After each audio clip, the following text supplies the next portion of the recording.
আপনাদের সম্মুখে গুরুত্বপূর্ণ আলোচনা নিয়ে আসছেন উদীয়মান তরুণ বক্তা, বাতিলের আতঙ্ক, কাজী হযরত মাওলানা হাশমুতুল্লাহ আল মুজাদ্দিদি সাহেব, খতিব আল্লামা শাহ সুফি খাজা সাইফুদ্দিন রাহমাতুল্লাহি আলাইহি, জামে মসজিদ খাদেম লালকুটি পাক দরবার শরীফ ময়মনসিংহ। হযরতকে ওনার মূল্যবান আলোচনা পেশ করার জন্য মাহফিলের পক্ষ থেকে বিনীতভাবে আহ্বান করছি। আসসালামু আলাইকুম ওয়া রাহমাতুল্লাহি ওয়া বারাকাতুহু। নাহমাদুহু ওয়া নুসাল্লি ওয়া নুসাল্লিমু আলা রাসূলিহিল আমিনিল মাকিনিল হানিনিল হাবিবিল কারীমির রাউফির রহিম ওয়া আলা আলিহি ওয়া আহলি বাইতিহি ওয়া আজওয়াজিহি ওয়া যুররিয়াতিহি ওয়া আসহাবিহি ওয়া উম্মাতিহি আজমাইন। قال الله تعالى في كلامه المجيد: أعوذ بالله من الشيطان الرجيم، بسم الله الرحمن الرحيم. إن الله وملائكته يصلون على النبي يا أيها الذين آمنوا صلوا عليه وسلموا تسليما. اللهم صل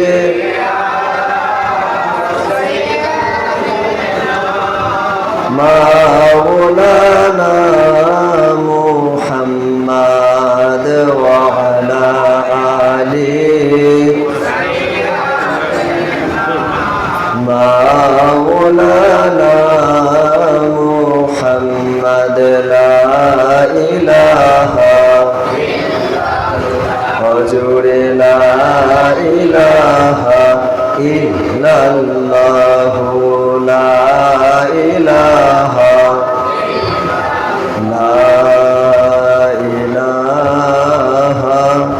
إلا الله মুহাম্মাদুর রাসূলুল্লাহ সাল্লাল্লাহু তাআলা আলাইহি ওয়া আলা আলিহি ওয়া সাল্লাম।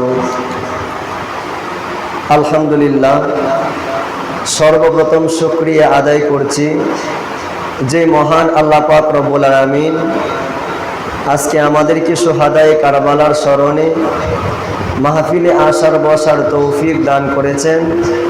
এজন্য মহান প্রভুর দরবারে অন্তরের অন্তঃস্থল থেকে শুকরিয়া আদায় করার জন্য সকলেই বলেন আলহামদুলিল্লাহ। সম্মানিত বাবাজিরা, বেশি টাইম আপনাদের নষ্ট করব না। অল্প সময়ের ভিতরে আমার প্রিয় নবীজি সাল্লাল্লাহু তাআলা আলাইহি ওয়া আলিহি ওয়া সাল্লাম, ওনার সম্মানিত আহলি বাইত, ওনাদের সম্পর্কে কয়েকটা কথা বলে আমি আমার আলোচনা শেষ দিকে নিয়ে যাওয়ার চেষ্টা করব ইনশাআল্লাহ। তো আল্লাহ পাক রব্বুল আলামিন কুরআনুল কারীমে ইরশাদ করেছেন, ওয়ামা আরসালনাকা ইল্লা রাহমাতাল লিল, বলেন রাহমাতাল লিল আলামিন। আমার আল্লাহ পাক ডাক দিয়ে বলে, ওগো মুহাম্মাদুর রাসূলুল্লাহ, আমি এই পৃথিবীতে মানব জাতির হেদায়েতের জন্য আদম নবীজিকে পাঠিয়েছি, কিন্তু সবার জন্য পাঠাই নাই, কোনো একটা দেশের জন্য, কোনো একটা এলাকার জন্য পাঠিয়েছি। নূহ আলাইহিস সালাতু ওয়াস সালামকে পাঠিয়েছি, সবার জন্য পাঠাই নাই, একটা জাতির জন্য, একটা গোষ্ঠীর জন্য পাঠিয়েছি। মুসা কালিমুল্লাহকে পাঠিয়েছি, সবার জন্য পাঠাই নাই, একটা দেশের জন্য, একটা এরিয়ার জন্য, একটা ভাষার জন্য পাঠাইছি।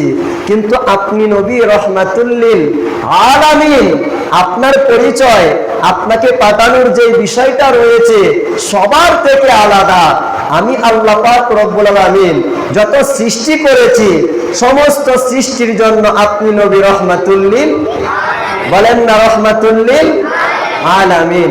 তো আমার নবীজি রহমাতুল লিল আলামিন, ওনার সমস্ত জিন্দেগি, সমস্ত জীবন, সমস্ত আচার, সমস্ত ব্যবহার, সমস্ত চরিত্র, সমস্ত সিফাত উম্মতে মুহাম্মাদের জন্য, আপনার জন্য, আমার জন্য, সর্বকালের জন্য রহমত। আমার নবীজি বলেন, সাহাবীরা, আমি যখন চলে যাব, সবাই পৃথিবীতে এসেছিল। আদম আলাইহিস সালাতু ওয়াস সালাম 1000 বছর এই পৃথিবীতে ছিলেন, কিন্তু এক সময় ওনাকে চলে যেতে হয়েছে। নূহ আলাইহিস সালাতু ওয়াস সালাম 950 বছর ছিলেন, কিন্তু একটা টাইমে ওনাকে চলে যেতে হয়েছে। 1,23,999 জন নবী আম্বিয়ায়ে কারাম এই পৃথিবীর জমিনে এসেছেন, কিন্তু একটা টাইমে ওনাদেরকে চলে যেতে হয়েছে। সুতরাং আমি মুহাম্মাদুর রাসূলুল্লাহ, আমাকেও একটা টাইমে তোমাদের থেকে পর্দা করতে হবে, জাহিরি ভাবে চলে যেতে হবে।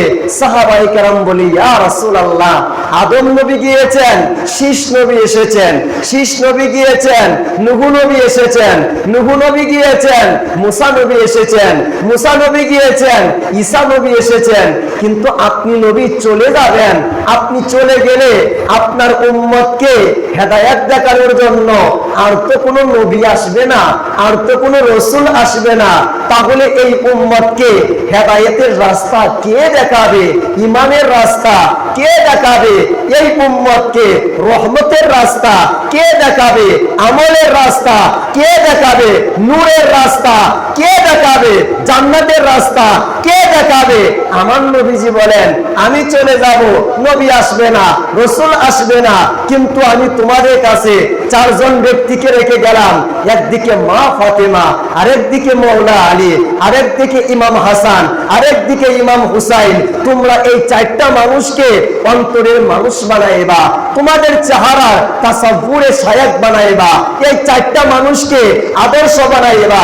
এই 4 মানুষের পক্ষ থেকে পৃথিবীর জমিনে যত আওলাদ আসবে তাদের পদধূলি মাথার মধ্যে নিবা।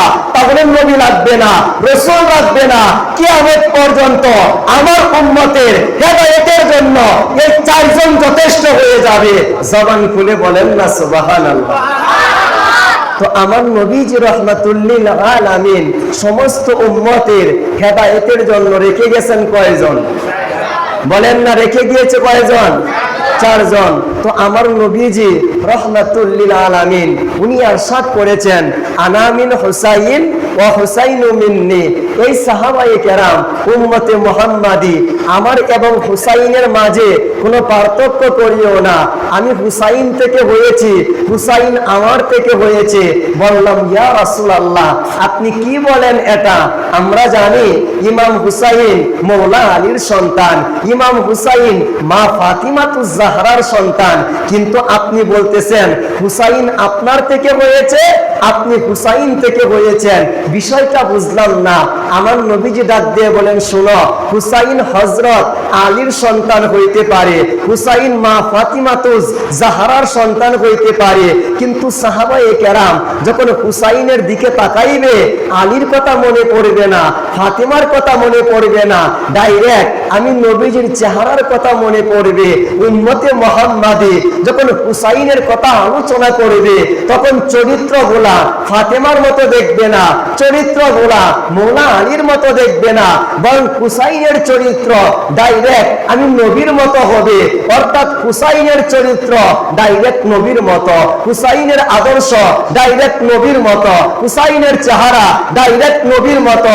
ইয়া রাসূলুল্লাহ, বুঝলাম হুসাইন আপনি থেকে হয়েছে, কিন্তু আপনি কেমনে হুসাইন থেকে হয়েছেন? আমার নবী বলেন, এই হুসাইনের সন্তান হচ্ছে জয়নুল আবিদিন, উনাদের সন্তান ইমাম বাকের, ইমাম জাফর আস-সাদিক, উনাদের সন্তান মুসা কাযিম। কিয়ামত পর্যন্ত ইমাম হুসাইনের যত সন্তান হবে কেউ বলবে না ইমাম হুসাইনের সন্তান, সবাই বলবে নবীর বংশ। কথা বলেন ঠিক কিনা? আরেকটা আওয়াজ খুলে বলেন ঠিক কিনা?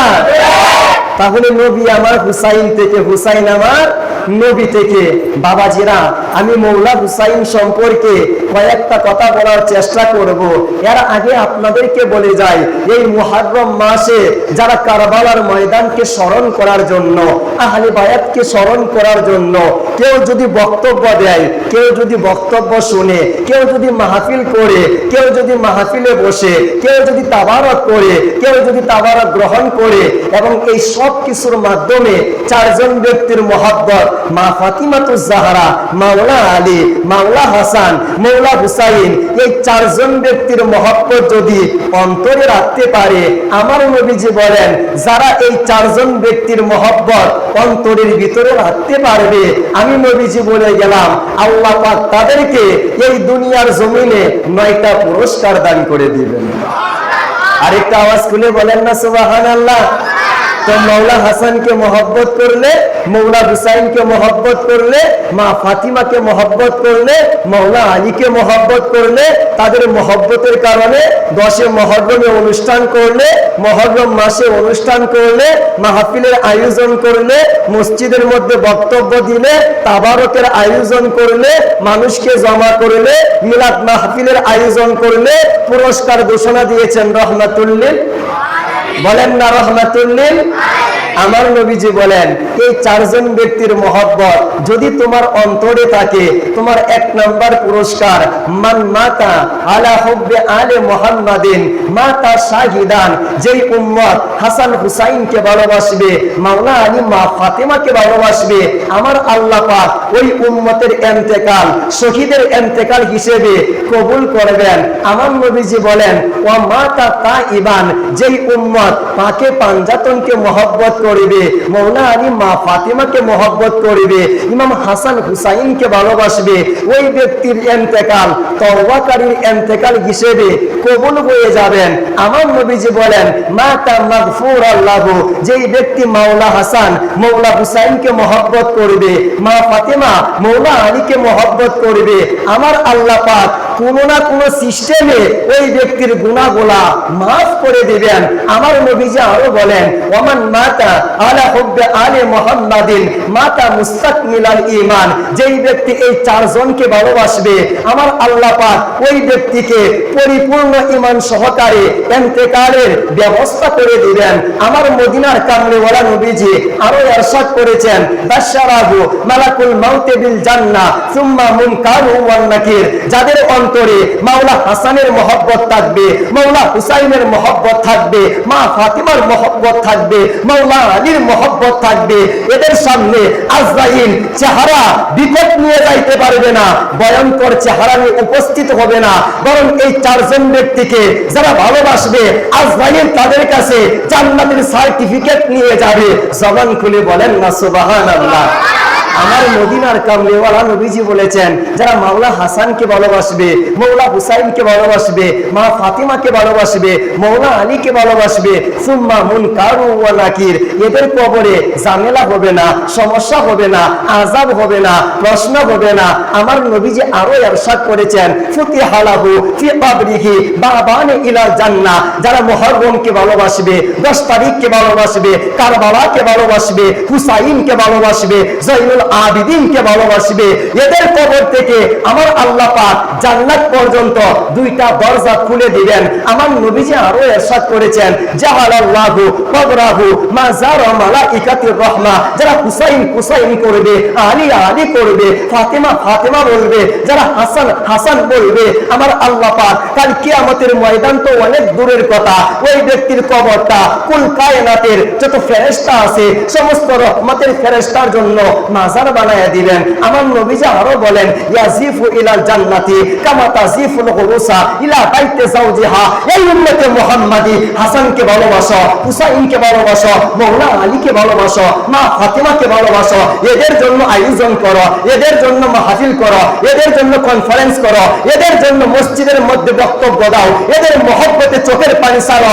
এই দুনিয়ার জমিনে এই 4টা ব্যক্তিকে যারা মহব্বত করবে, আমি নবী বলে গেলাম কাল কিয়ামতের ময়দানে আমার আল্লাহ মিছিল দিয়া দিয়া এদেরকে জান্নাতের মেহমান বানায়া দিবে। নারায়ে তাকবীর, আল্লাহু আকবার। মাওলা হাসান মাওলা হুসাইন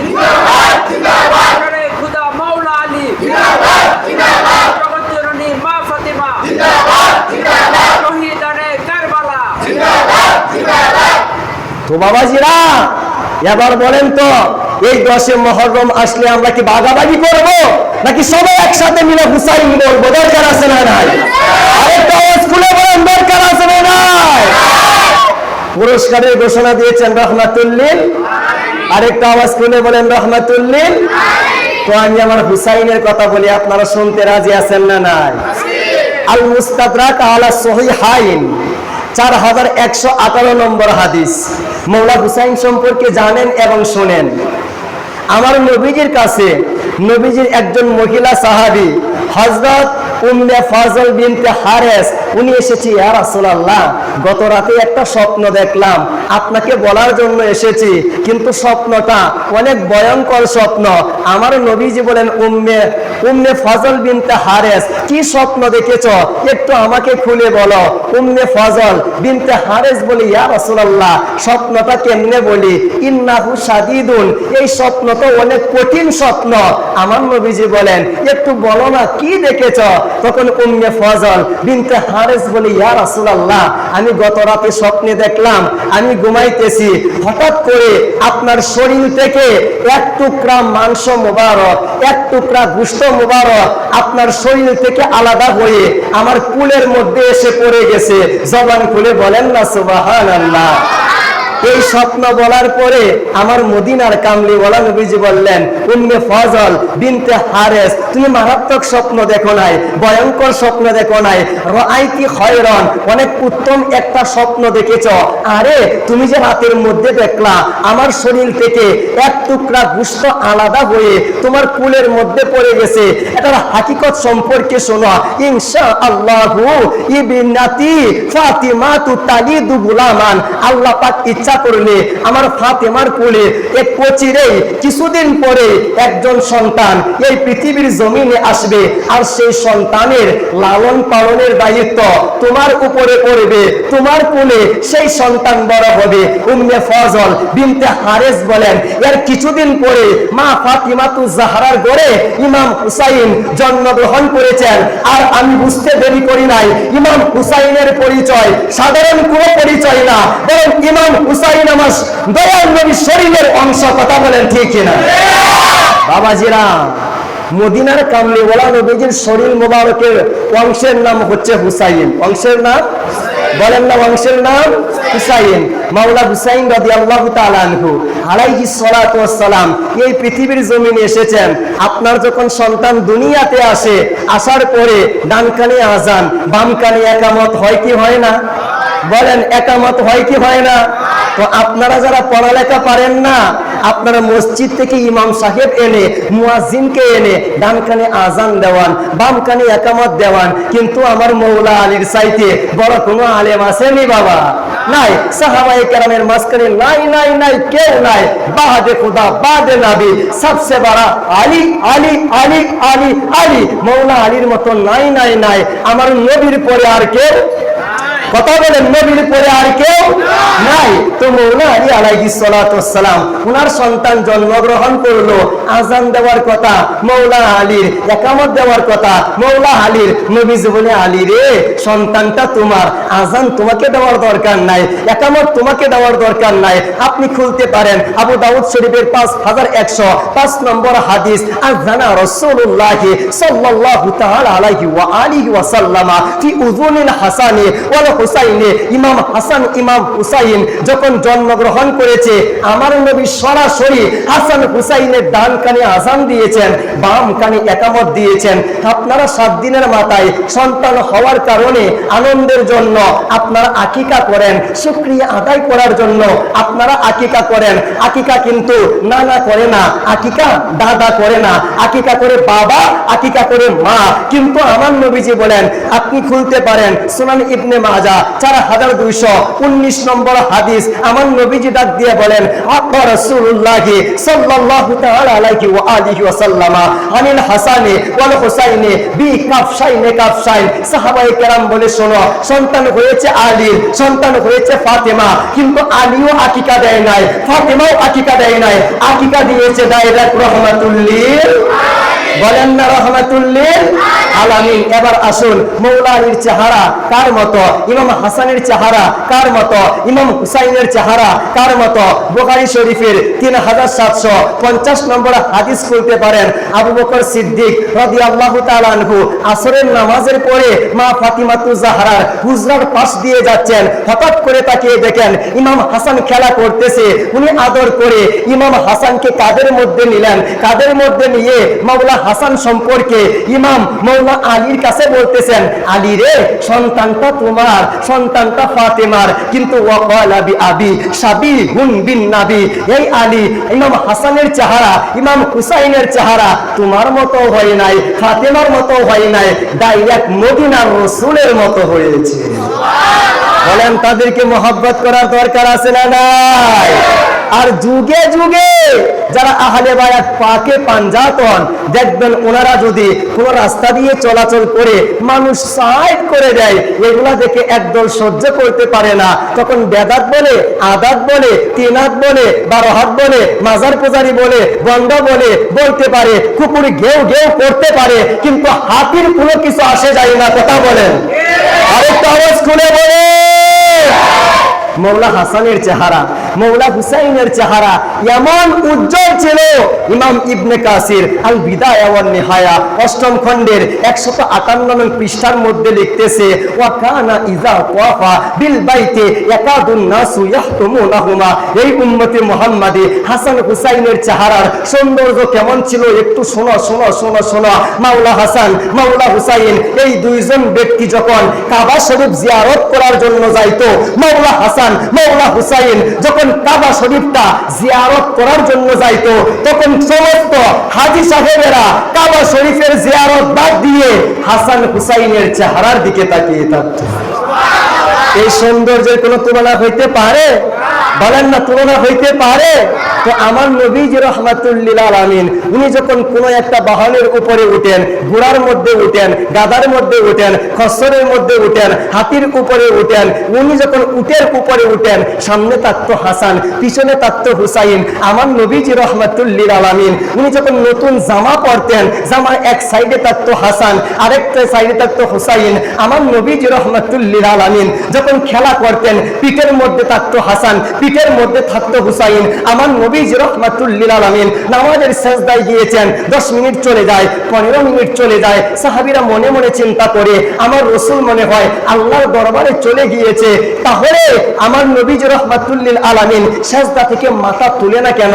কিন্তু এক সাহাবী একটু আর চোখে তাকায় দেখে, না রে না, আমার নবীজি রাহমাতুল লিল আলামিনের ইন্তেকাল হয় নাই, তাহলে সিজদা দেরি হইতেছে কেন?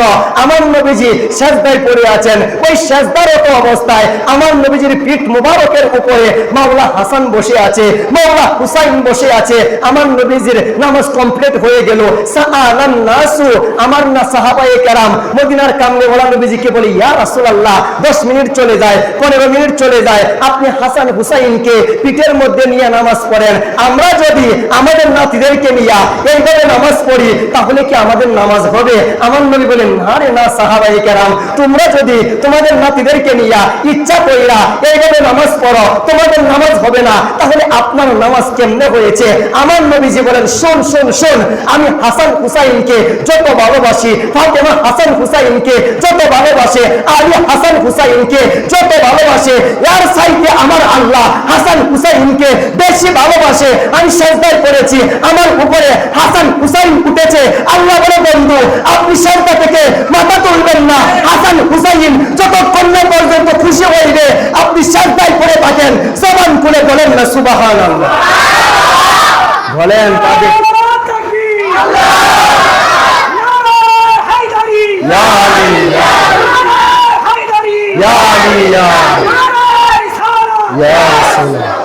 তো বাবাজিরা, আলোচনা করলে সারা রাত পার হয়ে যাবে। আজ 10 মুহররম চলে গিয়েছে, আমার এই সোনার বাংলাদেশে মসজিদের মধ্যে নামাজের আলোচনা হয়, আমি সারা বাংলার মুসলমানকে ভালোবাসি, সে আমাকে গালি দিতে পারে, শম্ভুগঞ্জের বন্ড বলতে পারে, এনায়েতপুরের বন্ড বলতে পারে, মাজার পূজারি বলতে পারে, আমাকে পাথর মারতে পারে, আমার বুকে গুলি মারতে পারে, কিন্তু আমরা মৌলা হুসাইনের সৈনিক। যারা আমাদেরকে গালি দেয় আমরা তাদের জন্য বুকটা উজাড় করে দেয়, যারা আমাদেরকে গালি দেয় আমরা তাদেরকে ফুল উপহার দেই। কথা বলেন, আরেকটা আওয়াজ খুলে বলেন। সম্মানিত সরল মুসলমানেরা, আপনাদেরকে বলবো, আমার সারা বাংলাদেশের ভিতরে রমজান মাসে রোজার ওয়াজ আছে না নাই? বলেন, জিলকদ মাসে হজের ওয়াজ আছে না নাই? রাস্তাঘাটে মাইক টাঙ্গায়া টাঙ্গায়া একটা টাকা দিয়া যান, জান্নাতে সেলসেলায় চলে যান, ওয়াজ আছে না নাই? বাবাজিরা, আমার নবীজি বলেন, লা ইয়াদখুলু বালবা রাজুলিল ঈমানু হাত্তা ইউহিব্বাকুম লিল্লাহি ওয়া লি রাসূলিহি। তুমি নামাজ পড়েছো, রোজা রেখেছো, হজ করেছো, যাকাত দিয়েছো, কোরআন তেলাওয়াত করেছো, পর্দা পুশিদা করেছো, দান সদকা করেছো, সব কিছু তোমার ঠিক আছে, কিন্তু তোমার অন্তরে যদি হাসান না থাকে, হুসাইন না থাকে, মৌলা আলী না থাকে, মা ফাতেমা না থাকে, আরে তোমার আমল কবুল হবে দূরের কথা, তুমি আমলদার হইতে পারবা, কিন্তু ঈমান তোমার কলবে প্রবেশ করবে না যতক্ষণ না পর্যন্ত হাসান হুসাইনের ভালোবাসা, মৌলা আলীর ভালোবাসা, মা ফাতিমাতুজ জাহরার ভালোবাসা আপনার অন্তরে না ঢুকাইবেন। আপনি আল্লাহর কসম ঈমানদার হইতে পারবেন? বলেন, ঈমানদার হইতে পারবেন না।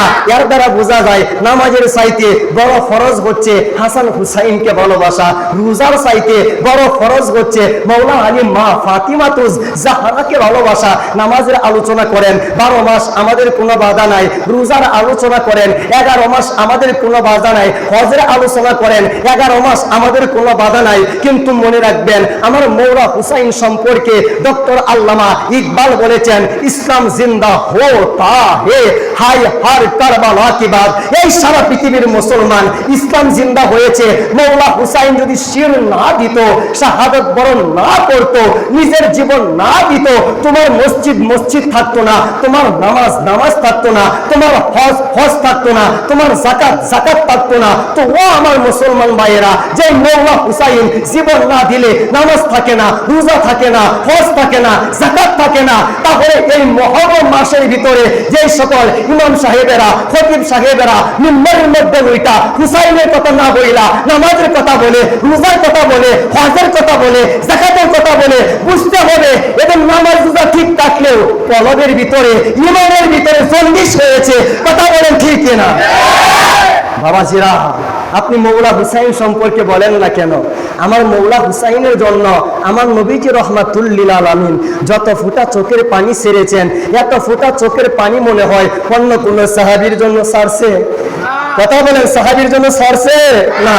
তিরমিজি শরীফের হাদিস, ইমাম ইবনে কাসির আল বিদায়া ওয়ান নিহায়া সেই কিতাবের হাদিস, ইমাম আহমদ বিন হাম্বল আল মুসনাদে আহমদ ইবনে মুহাম্মদ ইবনে হাম্বল সেই কিতাবের হাদিস।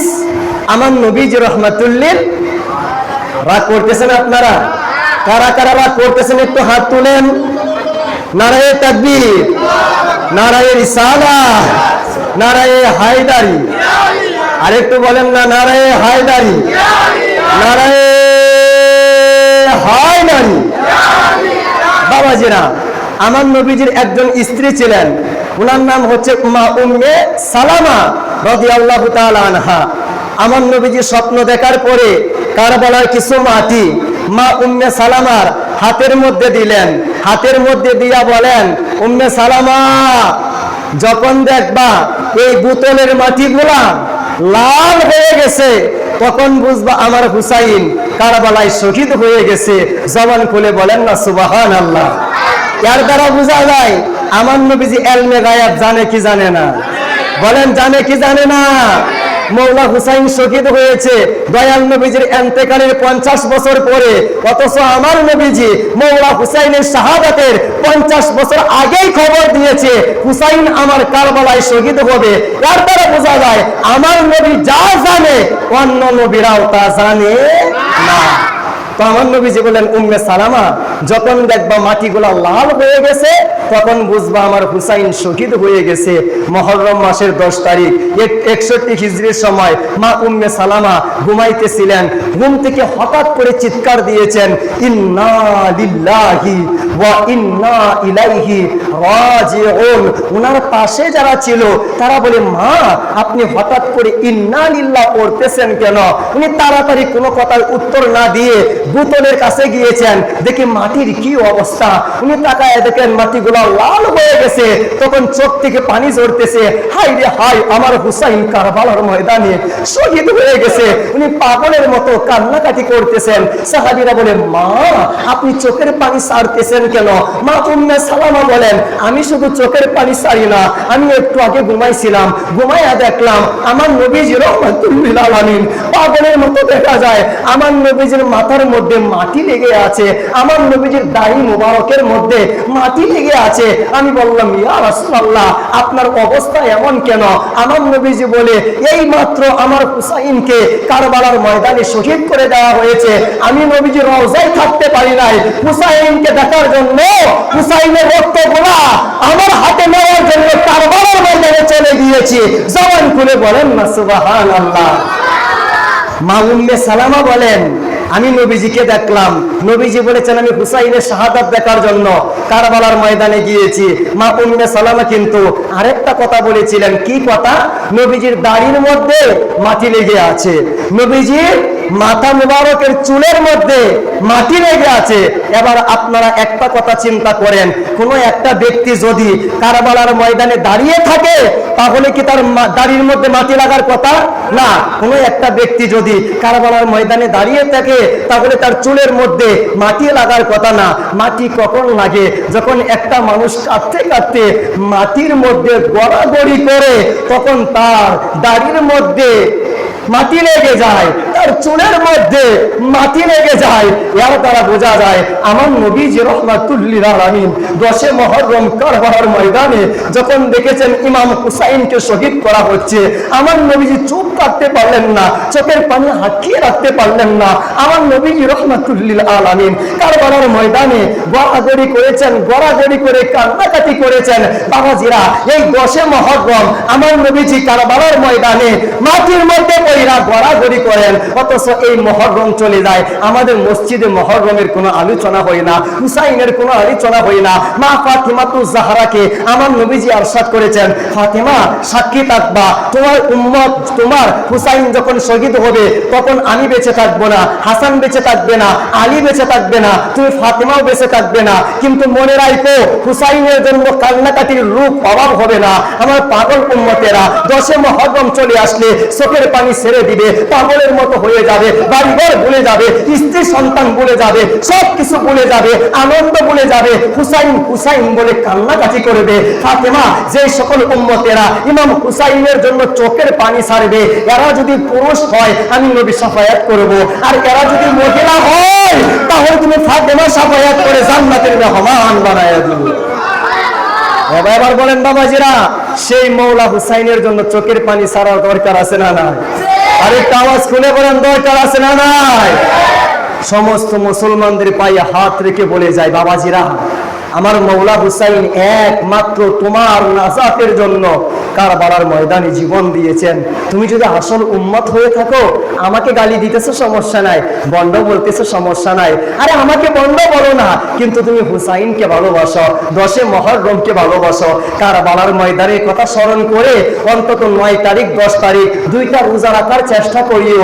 আমার নবীজি বলেছেন এই 10 মুহররমের 9 তারিখ এবং 10 তারিখ 2টা রোজা যারা পালন করবে আমার আল্লাহ পাক এই 2টা রোজার ওয়াসিলা করে আমার উম্মতের 1 বছরের সগীরা গুনাহগুলো মাফ করে দিবে।